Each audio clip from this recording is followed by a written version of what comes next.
তো গাইস আজ গ্রামে ঘুরতে ঘুরতে দুটো ছাপরি ছেলের সাথে দেখা হয়ে গেল, আর ওদের সাথে কথা বলতে গিয়ে আমাদের সাথে এমনটা হয়ে যাবে আমরা স্বপ্নেও ভাবিনি। তো চলো ওদের সাথে কথা বলতে গিয়ে কি হলো তোমাদেরকে একটু বুঝিয়ে বলি।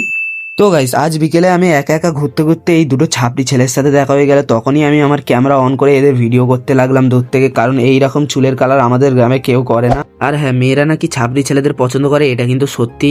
এরা দুজনে যখন রাস্তা দিয়ে যাচ্ছিল তখন মেয়েরা জোর করে এসে এদের নাম্বার চাইছিল। আর হ্যাঁ, মেয়েরা কেন ছাপরি ছেলেদের পছন্দ করে এটা আজ পর্যন্ত আমার মাথায় ঢুকিনি।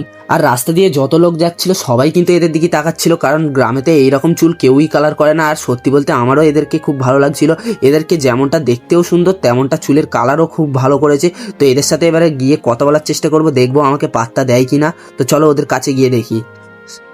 তো ফাইনালি গাইস এদের দুজনের কাছে এসে এদের দুজনের সাথে কথাবার্তা বললাম। এরা দুজনে কিন্তু খুব সুন্দর কথাবার্তা বলেছে আমার সাথে, খুব সুন্দর আচরণ করেছে। আর সত্যি বলতে এরা শুধু ভিডিও করে বলে চুলটা এরকম কালারিং করেছে। আর এদের দুজনের নাকি ইউটিউবে চ্যানেল আছে যেখানে এরা বাংলা র্যাপ ভিডিও বানায়। আর এদের চ্যানেলটিকে আমি সাবস্ক্রাইব করে দিচ্ছি, আর আমার চ্যানেলটিকে তোমরা সাবস্ক্রাইব করে দিও যাতে এরকমই ভিডিও পেতে থাকো। না, ব্লগটি কেমন হয়েছে অবশ্যই কমেন্টে বলবে। তো দেখা হবে নেক্সট ভিডিওতে, এখনকার জন্য টাটা বাবাই।